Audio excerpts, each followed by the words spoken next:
It is the Anfield Wrap in association with RedsBet.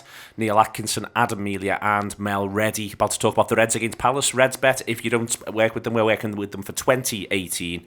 Going right the way through with them in partnership with them. Half of their profits, i.e. losses from the consumer, go into football, fan-related causes, charities and so on and so forth. If you don't gamble, don't worry about it at all. If you do consider doing so with RedsBet moving forward. Liverpool went to Crystal Palace, Adam Melia, and the scope of the win is at once hugely significant and second, and at the same time needs to not be hugely significant, because if Liverpool are going to achieve their ambitions this season, it is looking likelier and likelier they're up against a side who last year only dropped points in 6 games. Being optimistic, maybe they'll drop points in 9. It's not going to get any better than that for the Reds, so therefore Crystal Palace away has got to feel run-of-the-mill. It didn't last night. No, it didn't, and this is what we were saying before the match, isn't it? That we basically have to keep cool whilst winning every game, which is quite difficult, because when with winning every game comes the excitement that we already had from having had such a good summer, such a good last season. There's a momentum, there's an irresistible momentum there, which does at the same time have to be tempered by the fact that there is another side with irresistible momentum as well. I said all last season that I thought that if we'd got Keita and Van Dijk over the line, we would have put them under some pressure. So that's what's coming to pass now, and I think that it might sound daft, but City might have had a little wobble if we'd been a bit closer to them in March. So. It's just a funny one, isn't it? It's sort of I'm so excited, and I've been excited since before the season started, and it's almost there's a strange thing of trying to keep calm, but also you're kind of wishing time away. You can't wait for the next game, and trying to enjoy it. There's so many different things going on. What's mad, Mel, and I think this is, and I think possibly there was the second half of the 13-14 season, but even for instance 08-09, a season that we talk about, like. It was so emotionally exhausting that I wasn't desperate to watch them play again. Whereas right now, the final whistle goes, I wake up this morning, I wish they were playing today. I wish they were playing again. I want them to be playing all the time. Why have we got to wait till Saturday? That just seems unacceptable. Why did we have to wait till Monday? That was ridiculous. It is, you're remarkably excited. You just want to watch them again. Absolutely, and I think enjoying it and being excited by it is a wonderful thing. I think it's very important for the players to feel that way as well. They should absolutely soak up both the victories that they've had so far without losing the fact that this is serious. We want to enjoy ourselves, but we want to keep going. This is who we are now. It doesn't matter if we're not explosive in attack, if we're not 100% all over the pitch, we still win. And that, for me, has been the interesting thing about the first 2 games, that Liverpool have not conceded a goal, and yet I don't think Liverpool are anywhere close to their full capabilities yet. And the fact that we are able to operate, we saw against West Ham that they were able to blitz them without. I didn't think, Mo Salah and Roberto Firmino, again, they're having their best game. And against Palace, a game that you had to endure rather than enjoy. Everyone knows what it's like going to Selhurst Park, that feeling like the game's always on the edge. And I thought Liverpool defended it so intelligently. It was never bodies all over the line, all over the place. It was just thinking through a game. And again, I thought bar Van Dijk, Alisson and Joe Gomez, that Naby Keita, especially in the first half, that Liverpool weren't, all 7 or 8 out of 10 across the pitch. And that's so positive that it can happen.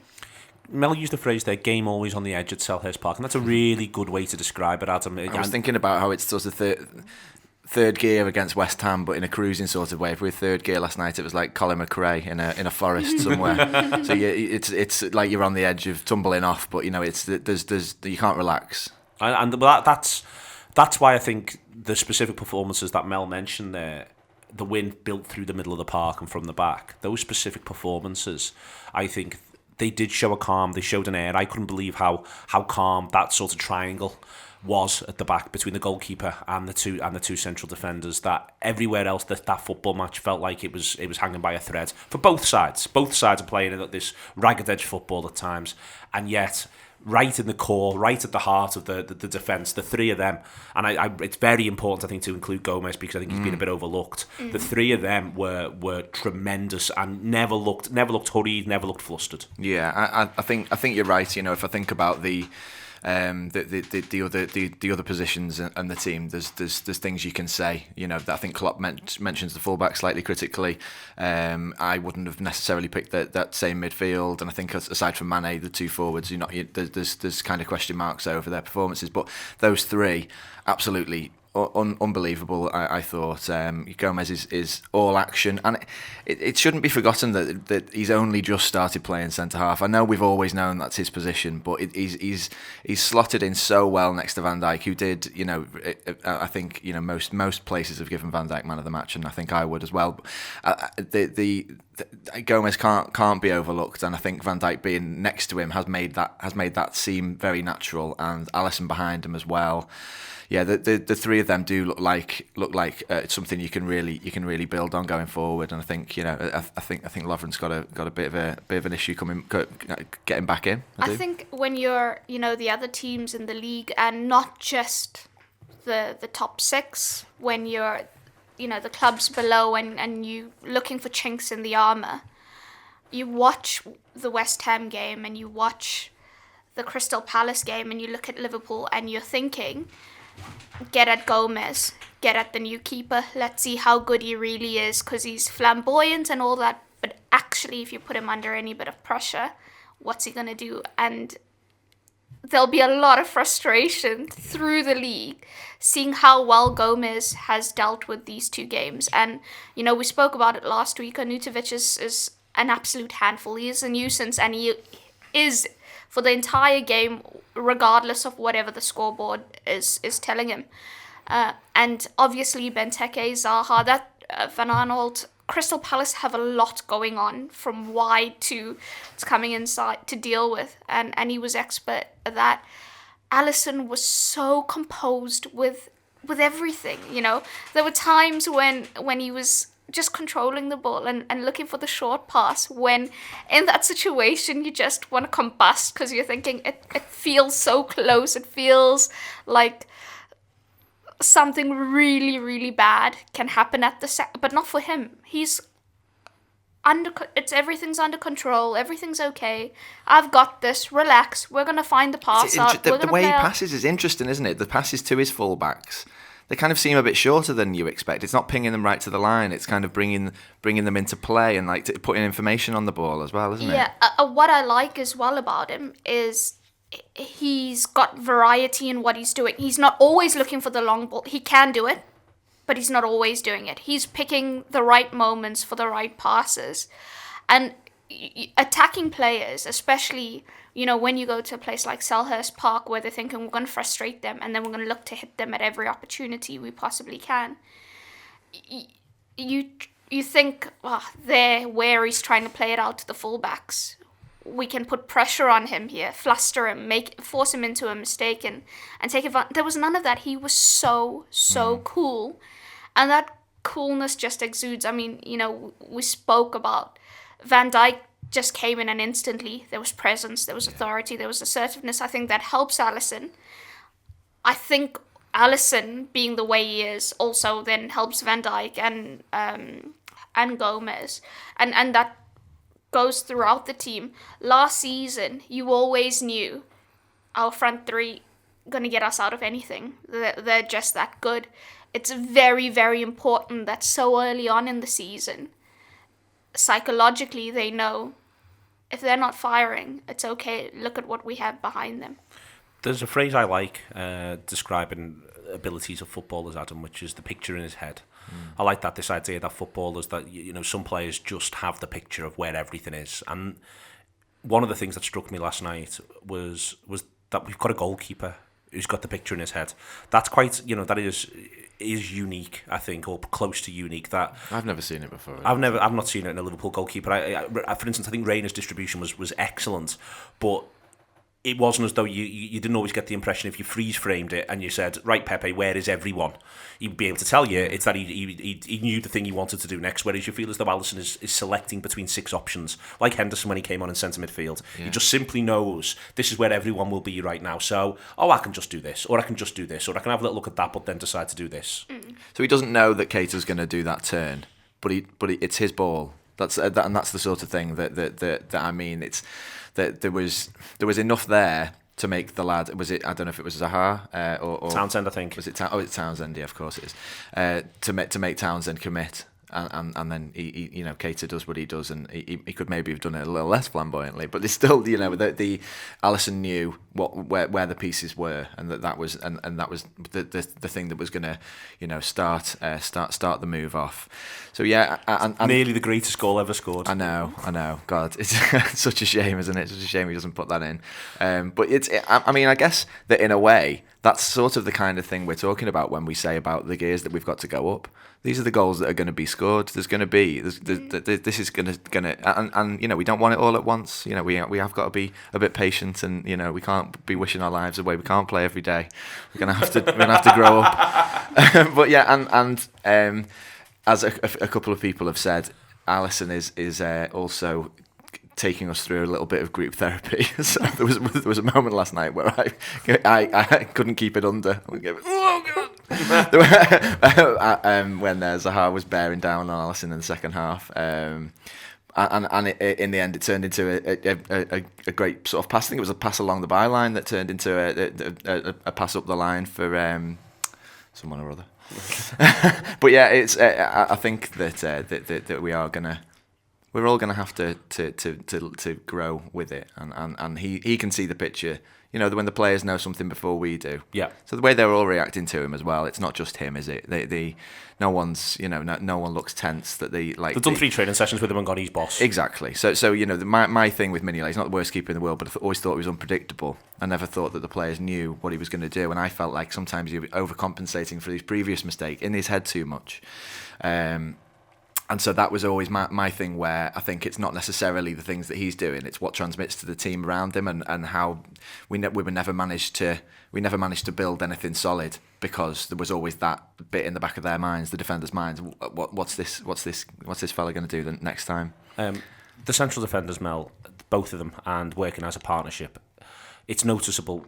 Palace don't get that many attempts on goal. They get very few attempts in the penalty area. That the onslaught that was there somewhere in the ether. It never materialised, and that's because of their performance, I think. And I think this is the goalkeeper doesn't have to make a spectacular save. There were no spectacular saves to make, and I think that's something that I think both Gomez and Van Dijk had their best games for Liverpool so far last night. And one of the ways in which I think you can mark that out is by virtue of the fact that it never felt desperate. It never felt edgy. It always felt like they knew where they were. Yeah, that's what I was saying earlier about you didn't see these last-ditch tackles or bodies on the line, or just getting in the way of something. Klopp hates that, doesn't he? Yeah, he hates last-ditch and cleared off the line. They thought through what they were doing, and I don't think Crystal Palace actually had a clear-cut They didn't. Chance. There's a good Andrew Beasley article in the Echo, which are going to be very, very readable, very, very urgent, quite quickly. He's doing them after every game. They'd have a single clear-cut chance, Palace. Exactly. I couldn't remember as much as they steal the ball in midfield, and you'd feel for a few minutes that just because of the atmosphere there and the fact that they were so on it, you think this is going to be a tricky few minutes, and then no, they were just at arm's length. We kept them at arm's length, which is what I always felt like when we used to go to Old Trafford when United were really good. We wouldn't even be. There wouldn't even be anything other than a cross from deep. There wouldn't be in a good position to cross. We'd feel totally at arm's length all the time, and I felt like we kept Crystal Palace at arm's length, apart from the almost Tony Yeboah goal of the season from. That would have been. And we were talking about that when we nailed. That was the Tony Yeboah goal. Was second game of the season away on a Monday night. Yeah. Good job that didn't go in. Hostile environment. It would have been a full Yeboah as well if it had gone in. It was absolutely outrageous from Townsend. But it shows their quality, and I think the other thing, Mel, is it's interesting that there was a lot of, for instance, I've got a Palace supporter who I chat to, Robbie, and hopefully people will have heard him and seen him. And Robbie, one of the things he was like, we just never really got going. And I was intrigued by that because I felt Palace were really... I didn't think there was a Palace player who I thought was off it. I thought that they've actually played quite well. It was, though, that, as Adam said, Liverpool could just keep them at arm's length. Yeah, I was very impressed by their performance because you expect that from Crystal Palace, and I actually think Liverpool weren't expecting anything different. I think Jurgen Klopp, that was the first thing he said. The approach didn't surprise us. I do think they tend to up the ante when it's Liverpool for some reason, especially Liverpool at Selhurst Park. But having watched them against Fulham, they weren't anywhere as close as aggressive, and they didn't have as much clarity in their game. Last night, they knew exactly what they were doing, how they were going to do it, who was going to do what when, and that you felt that through their play. But the issue for them is when you do the frustrate and you're gonna look for fortune or hope your quality players, and Zaha is one of the best players in the league, as we've said, when you hope that their quality eventually shines through. But if you're doing the thing at the one end, which is frustrating, but you're not getting the opportunity to do the other thing that you want to do, it for them as well, it was that thing, our attackers are not just... They're just not on it today. They're just not getting anything, even though there was all the effort and the endeavour there, which I think is what we saw at Liverpool as well. You just couldn't ruffle those three who were the foundation of Liverpool's win: Alisson, Van Dijk and Gomez. And I think probably the people who were at the match would have had the benefit of being able to see this more, but it's the sort of game where on TV you kind of can't see everything that, for example, Wijnaldum does, because that's how we keep them at arm's length. It's not kind of just those back three in the centre. There's a lot of work being done to make sure that Crystal Palace's pass before the pass is just amounts to a lot of huff and puff, rather than sort of the decisive things. But you're right, Mel. I watched them against Fulham as well, and I thought that I wasn't impressed with them, to be honest. I thought that if Fulham had a bit more quality or just a bit more nerve, I thought they lost their nerve in front of goal, that they would have got something. But it was completely different last night. I thought they were a completely different side, and actually now we've got the win. It's the sort of thing where you think, a few people will struggle there. I remember 2014, they beat Chelsea in the run-in, pretty much knocked Chelsea out of the title race. And it's not just us, although it does feel like that. It feels like that for every team, doesn't it? Yeah. If teams definitely try harder against us than they do against City. If they replicate that kind of performance, a lot of teams will go there and will want the final whistle, will just wait and be desperate for it, because they can make it, when they're like that, they can make it genuinely difficult. I thought the other interesting thing was, even though our offensive play wasn't anywhere in the level of what Liverpool can put out, Liverpool still created quite a few clear-cut chances and quite a few opportunities that you wouldn't even say were clear-cut, but on any other day. Yeah, I think Sacco plays quite well for them. He's a strange player, strange to watch, but there was a few, and there were sort of last-ditch stops from their central defenders. So there was one in particular when we looked like we were just about to look like Salah. It looked like there was a few Robertson crosses which have been, we've seen them like against West Ham turn into goals. But yeah, I mean, I think we could do with them having a good season, to be honest, Crystal Palace and a few of those teams. Yeah, we need those lads from 7th to 13th, for instance, to be able to beat Man City. Last season it wasn't like that, and I think it's a question of timing sometimes when you play these teams. We talk about kind of it's better to play Newcastle second half of the season than first half for whatever reason, but I think there's something there where that basically depends on how well everyone's doing. So we do need Crystal Palace to pick up some points and be that kind of top half threat to all the teams that we're competing with. Want to talk about Naby Keita, Mel. He makes, first half especially there, he makes excellence just look effortless, but that triangle between him, Mane and Robertson is so dangerous, and they can all do it all. They can all go outside you, they can all go inside you, they can pop it off, they can play the dramatic ball, they can run past you.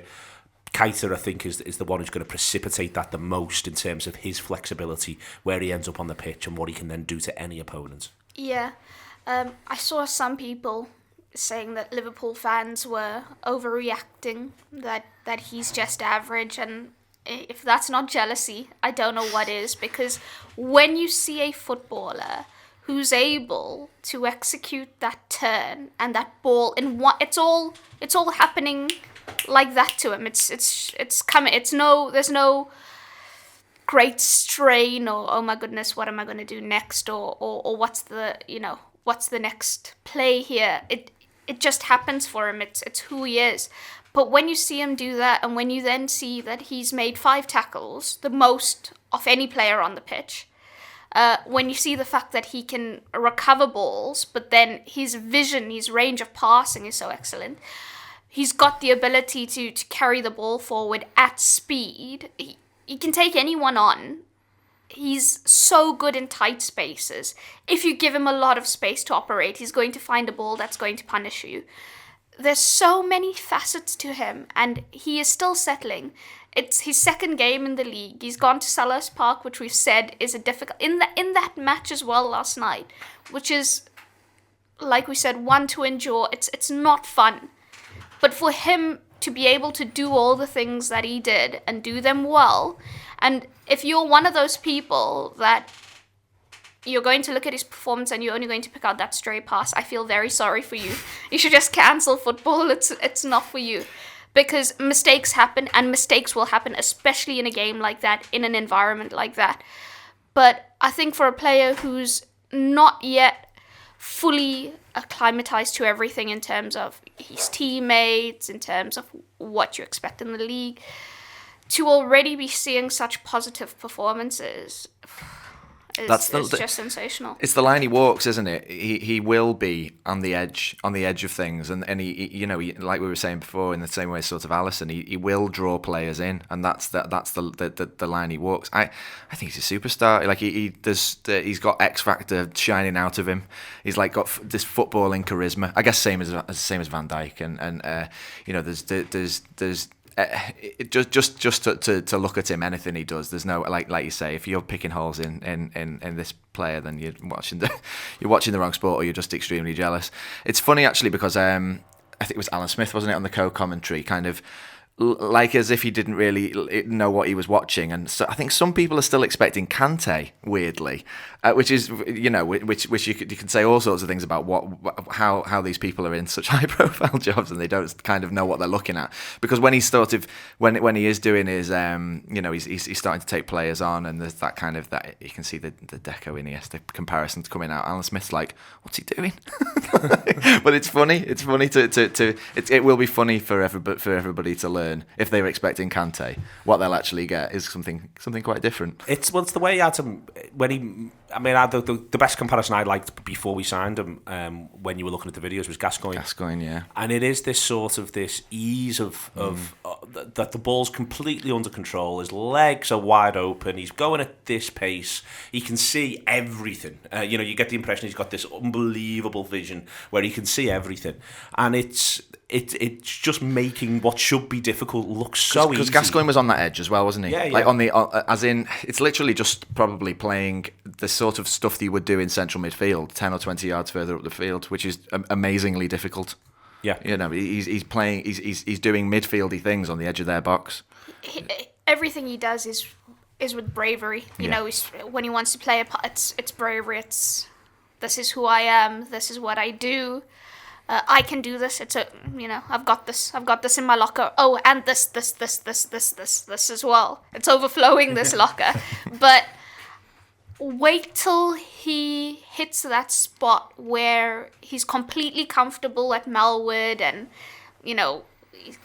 life in order. Yeah. This is where I live now. Yeah. This is how it is.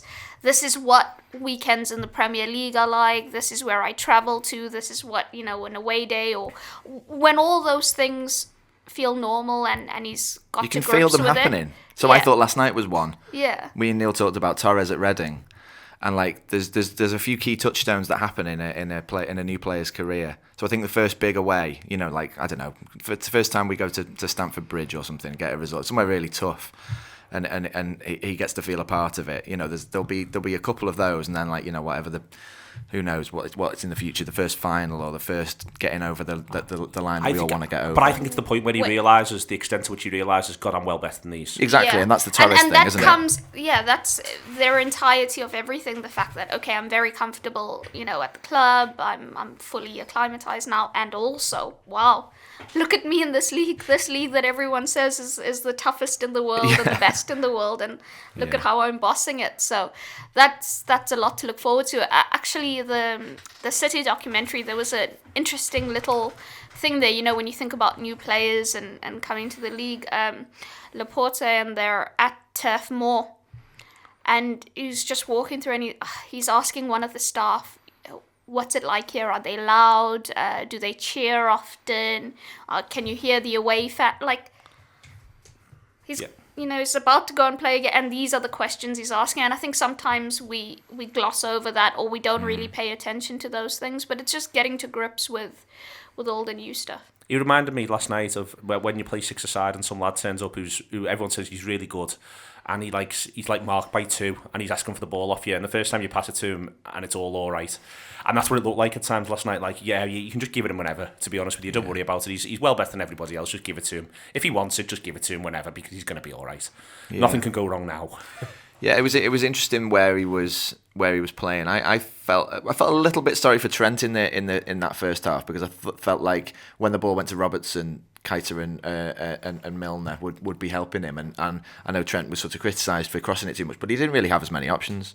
But yes, you feel like the play's going to go that side, don't you? And the players themselves are going to be around there. Yeah, so I think that we're trying to the things that we're doing, the things that Keita's doing is kind of is left leaning at the minute. But it'd be interesting to see whether that's just the sort of the start, or whether it continues to be in those areas.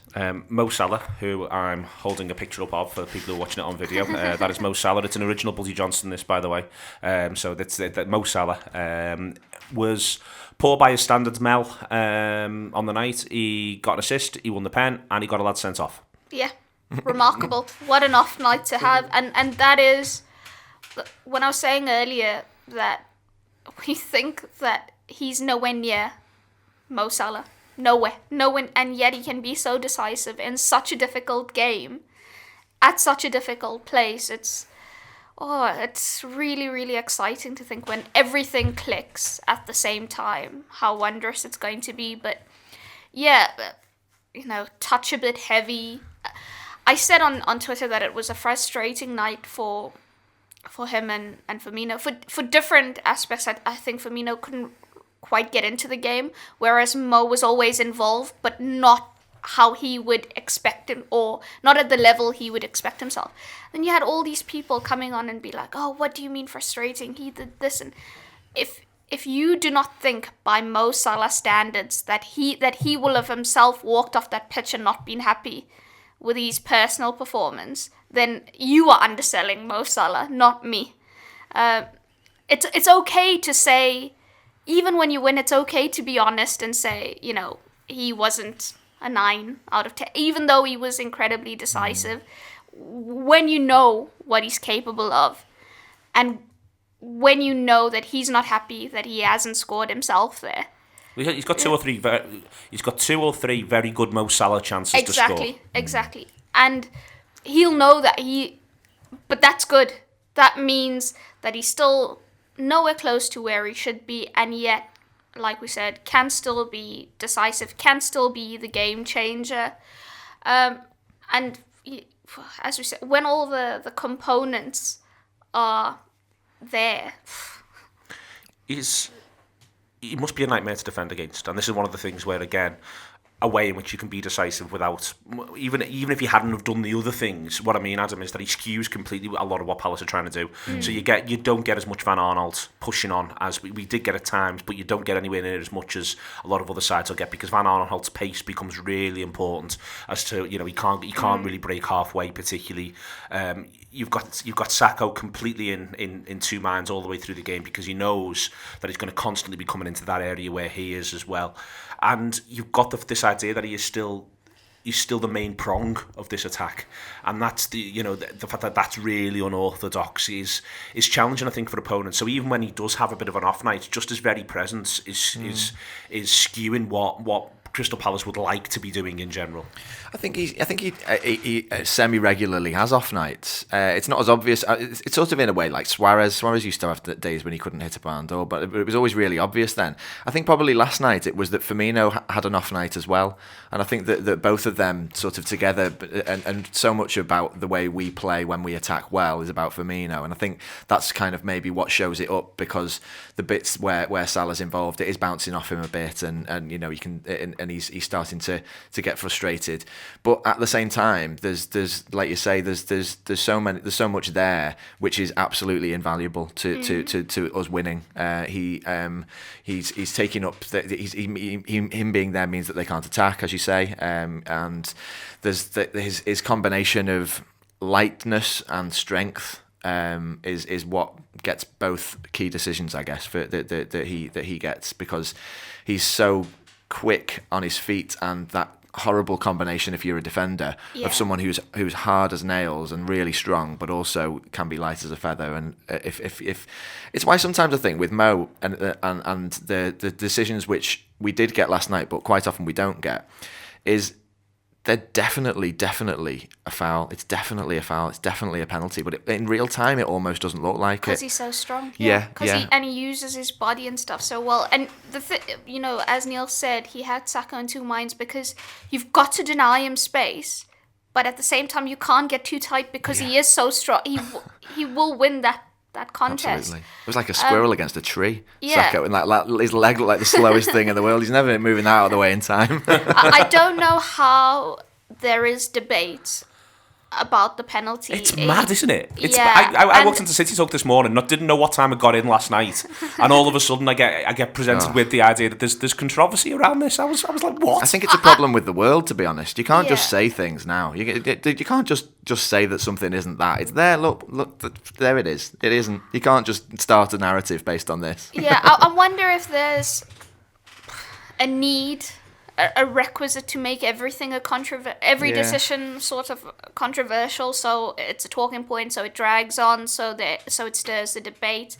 But honestly, and Gary Neville, who I thought was excellent on Monday Night Football yesterday, that was brilliant, wasn't it? It was sensational. Yeah. If you've not watched it, go back. The Arsenal stuff was just incredible. The Arsenal stuff was the highlight, but all the way through, such intelligent points from Carragher and Neville, including a great dig at Allardyce as well, which Everton Twitter's enjoying. That was the best. Everton Twitter's got flares on. Fair play to them. But Gary Neville was saying, if you're a coach and if it's given against you, you feel hard done by, but if it's for you, you think, okay. No, mate. He's had 3 goes at his feet, clumsy, untidy. He's getting no joy out of trying to be physical with him, so he is having a bite in the box, impeding him from taking a shot. Mo Salah wants to stay up and get his shot off, and you can actually see him motioning to take the shot when that last kick gets him. And this thing of super slowing down a play that then negates what your body position is when you're getting kicked, or what the speed of the action actually is in real time. I don't know how we're debating that. I mean, the amount of penalties I've seen given that were not certainties that have been said are absolute certainty, and then to be questioning that one, and it's in bad faith. I think the coverage is in bad faith. It's not the normal way that you cover things.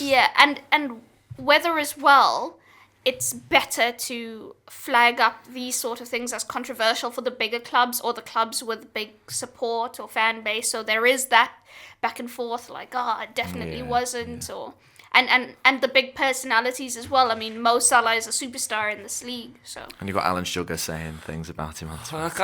I'm stunned. I was amazed this morning, as I say, because I wasn't all over events. But yeah, you were creating your own content. I was very much. I mean, the thing is, this was very much a February win. That I very much celebrated it like a February win rather than like an August one. What Palace, I think, did interestingly, Mel, and I think I'm going to talk about it more on the review, and I'm going to talk about it with my little tactics board probably as well, which, people can have a laugh at. But what I think they did... I love it, by the way. Thank you. What I think they did well was they really, and the average positions demonstrated this, they really took those wide midfielders in, and they really crowded the middle of the pitch, because they've got two centre-mids who aren't great at turning round, but they're good with the game in front of them. But I think MacArthur actually played well last night.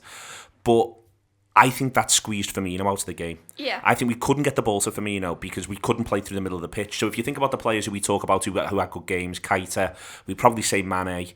I think Alexander-Arnold gets a lot of the ball, as Adam says, but he doesn't have a ton of help at times. But they're all out of this middle of the pitch. It was as though Palace seeded these wide areas to us, including with the wide midfielders, and went, we're going to go 4v4 in there. You've got your midfield three, but they keep vacating.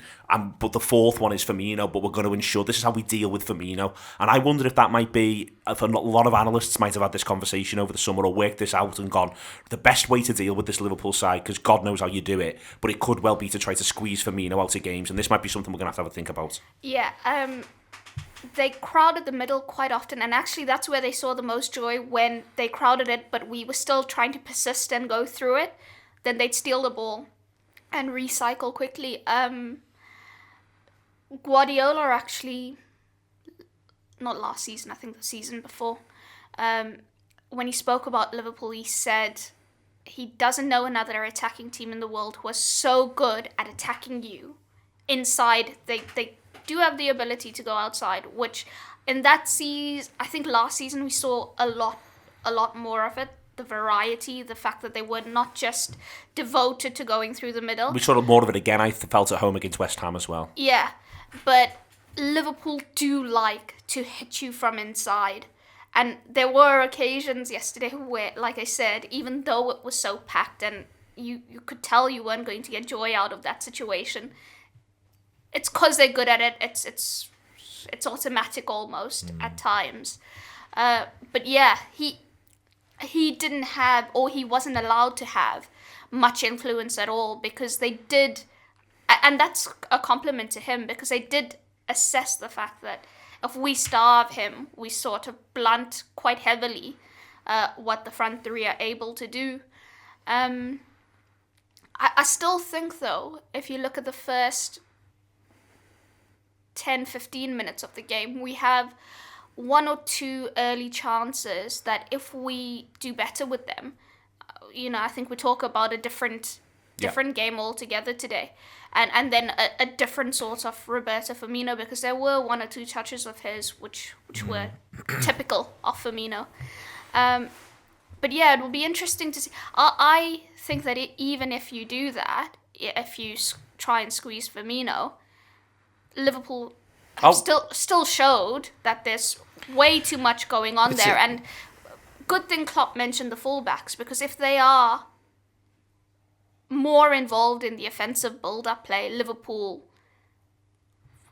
are hurting Crystal Palace a lot more, because there's just so much going on. You're trying to stop Firmino, you're trying to stop the front three, but you've got we like to try timing and it late. stop I the think. fullbacks. I think we like being narrow, and then the fullbacks arrive late, and then it's just too much. So that's why we get so many goals from that sort of Milner, and I think it might be Milner triggers it, Milner and Robertson, or Keita and Robertson, or just arrive, and they've already got their hands full, and it's like, oh god. Yeah. That's the bit where, and I don't think we were able to do that last night. I'm interested to think, actually. I was going to ask you, because I was kind of, I wasn't sure about. I think probably, like I said on the TV, you couldn't see everything that Wijnaldum was doing. I didn't think Milner had his best game, but I thought he was kind of, they were busy firefighting, those two, which allowed Keita to play. But I would have picked Henderson, and I sort of said that kind of consistently throughout. And I wonder whether Firmino just needed a bit more help from midfield in an attacking sense. And I think that sometimes we were just chewing it a bit, where I would have, especially in the first half, you could just imagine a Henderson just a ping ball, which wasn't happening for me from any of those three, really. I just wondered what you thought about that. Well, I mean, in general, we'll come on to talk about the Henderson sub, but I did think first half at times it could have gone faster, and I think that we were trying to sort of, I think what they did with those midfielders. I think I'm not going to say caught us by surprise, but I think there was a lot of us sort of just seeing where are the cracks. I thought there was a lot of, in the first half, there was a lot of where are the cracks, and I think we were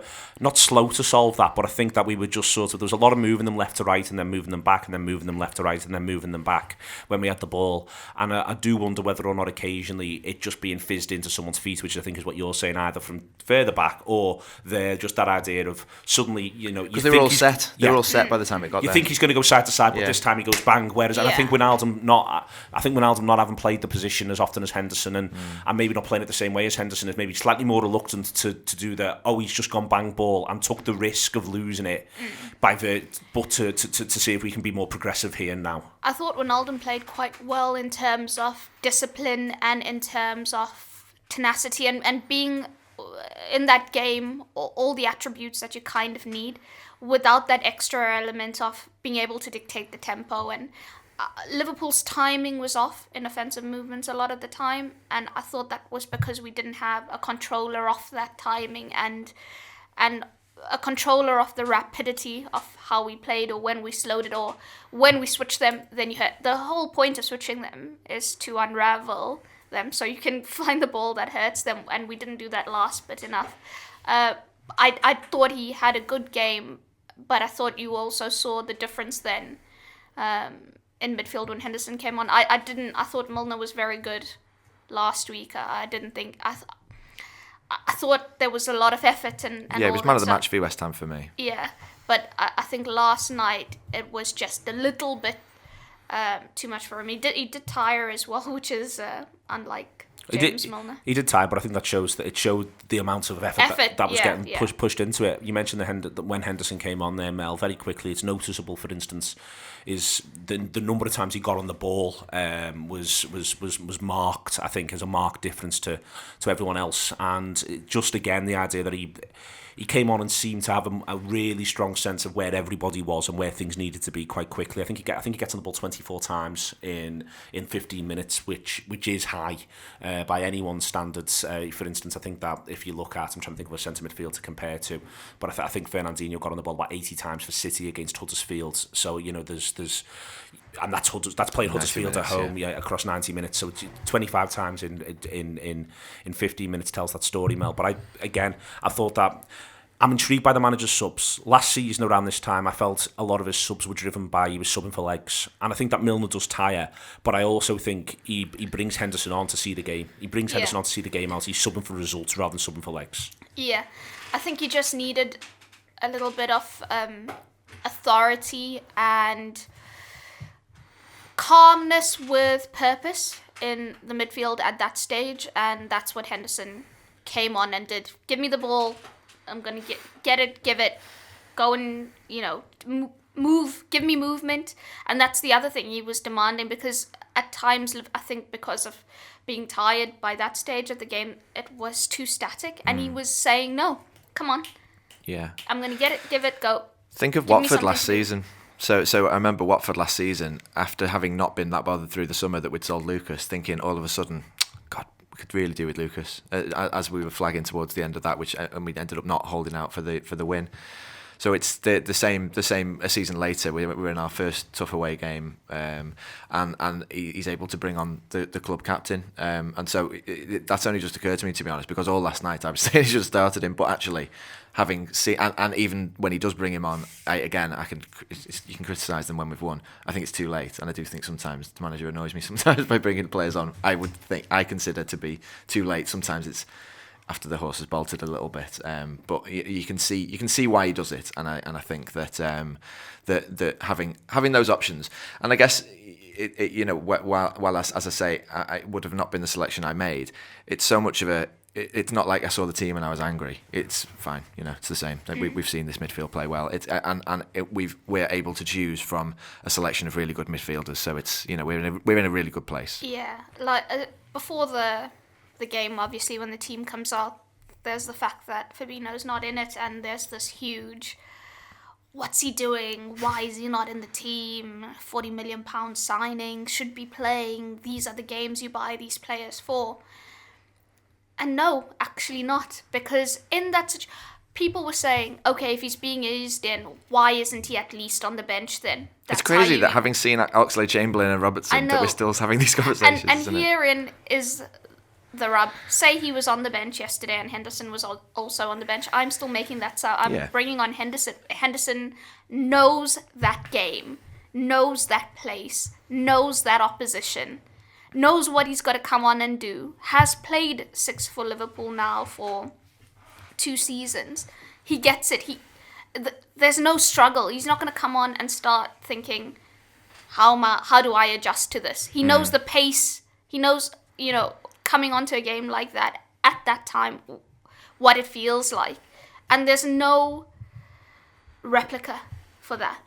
And so even what was the point of putting him on the bench then if you don't bring him on in that situation, if you get what I'm saying?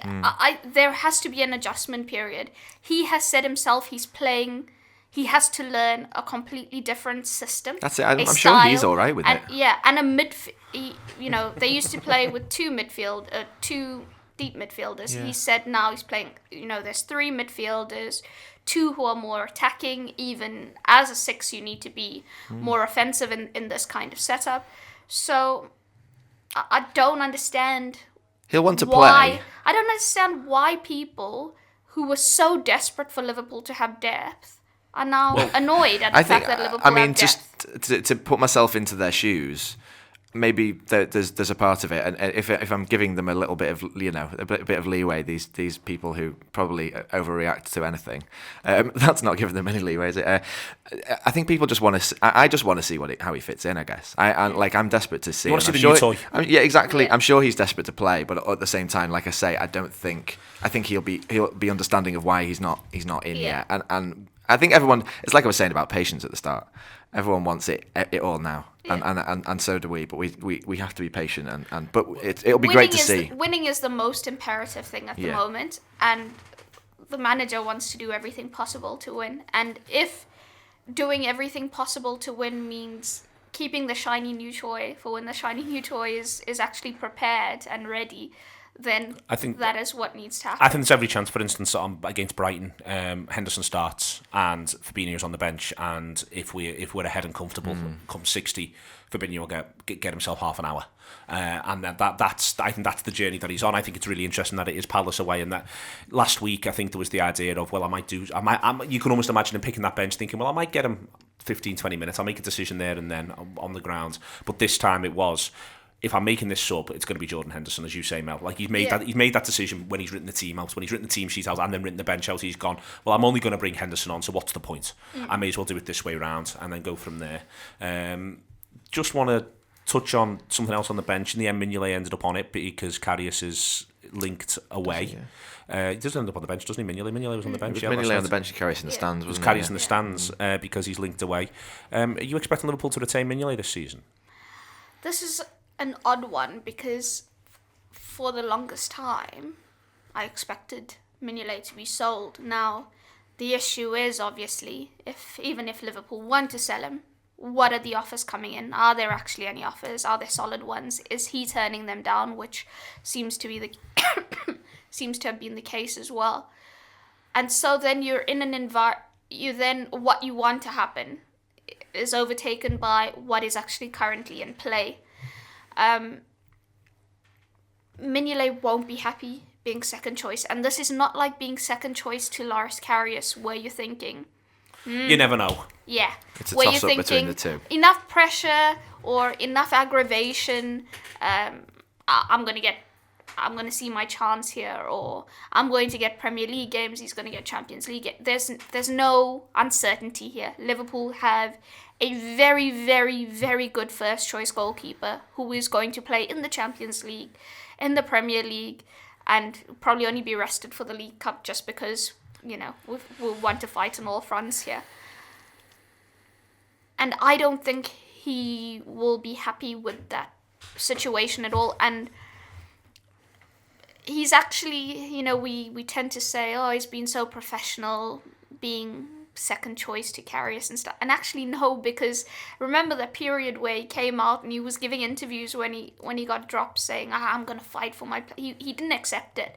He had to actually be told, hey, listen, a team ethic here, not helping the guy who's come into the squad.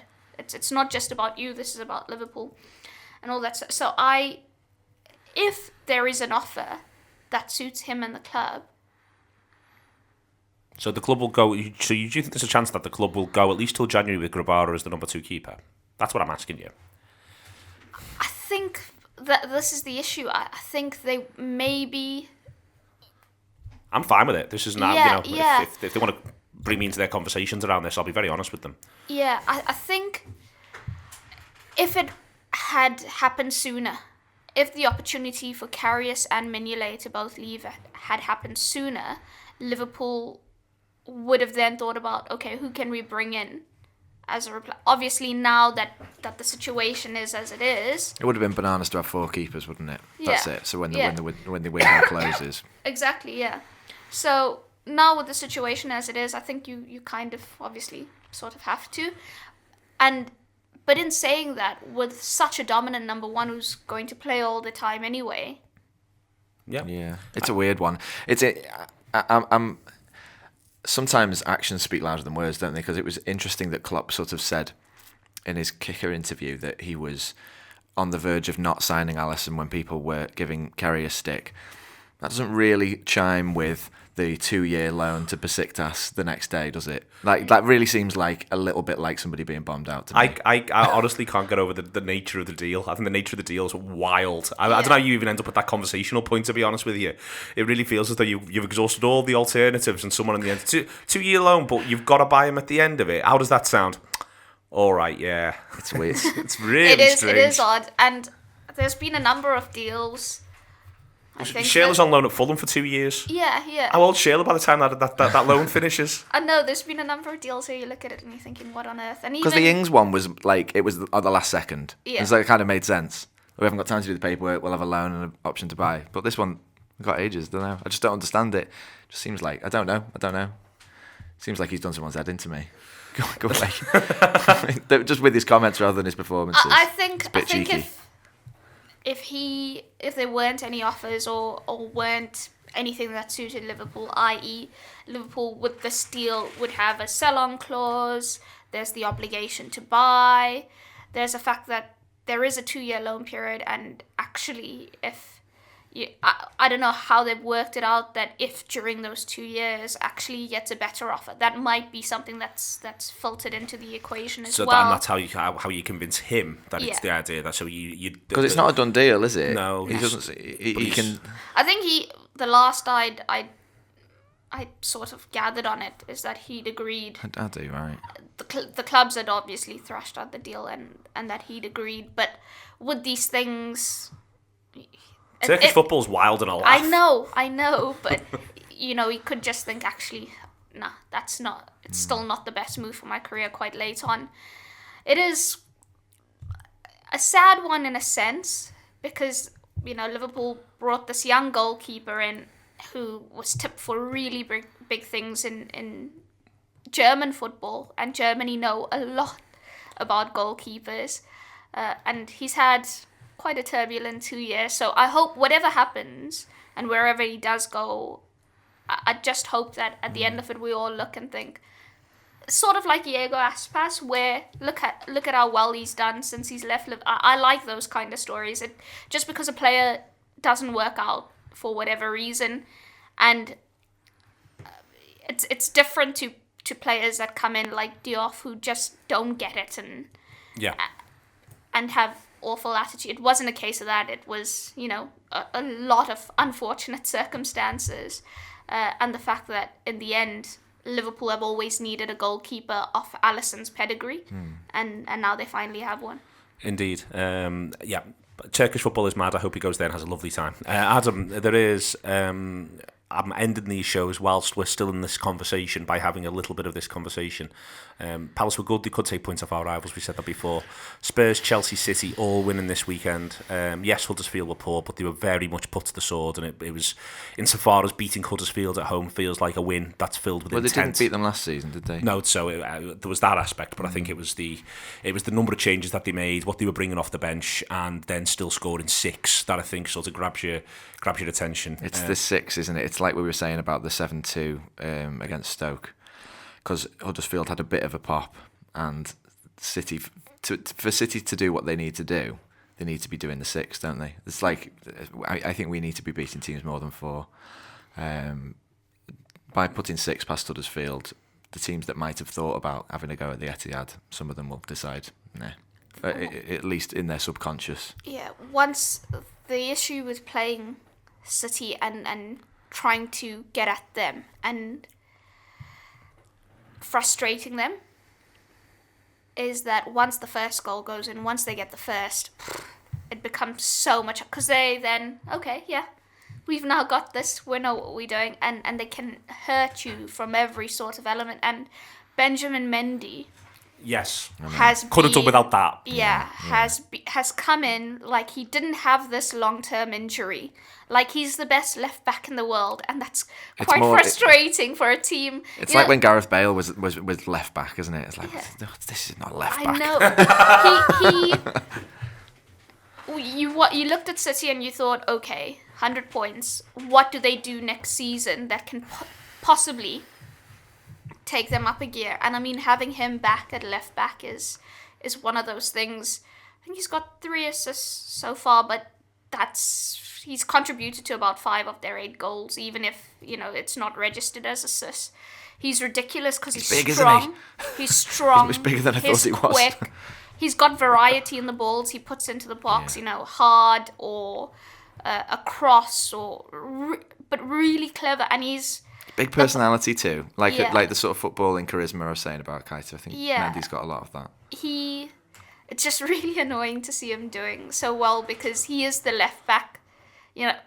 Liverpool had looked at as well, but he'd long made his mind up that he was going to Manchester City. But I think he gives Guardiola so much of tactical flexibility because of how he plays that. That's one of the main reasons Huddersfield get done so badly, is because of what he offers that City squad. United drop points, Adam. Yeah, it was great, wasn't it?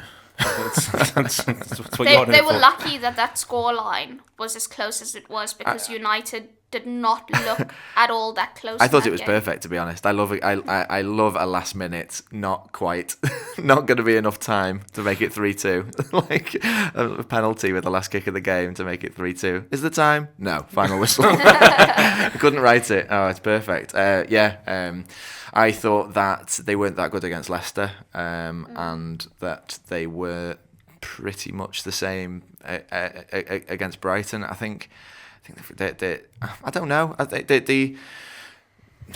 Whether they win or lose, they don't look any good. They're not nice to watch, and there's something about the Mourinho style on the Old Trafford pitch that just looks so ugly. It looks awful. They're just not Manchester United. They're not, are they? They and don't it looks feel horrible like there. Manchester United. Yeah. They don't play like Manchester United. They don't evoke that sense of dread like Manchester United is supposed to do. And what was so odd was how passive they were. I mean, they were 2-0 down. Yeah. They needed to go and attack the game, be assertive, be aggressive. And they've got so much offensive, like their strengths lie in their offensive players. And they've got a lot of it and a lot of money pumped into the offensive area of that squad. And they offered nothing really. Yeah. I thought, I watched them against Leicester and I was annoyed that Leicester didn't have more of a go. But before the United got the second, it was I just thought there was so much there, and I think as the season goes on, more teams will. But because what else are you going to do? You're playing for 90 minutes. They're not doing anything. You may as well have a go. And teams will get things at Old Trafford, and even they were good away last season, weren't they? They were better away than they were at home.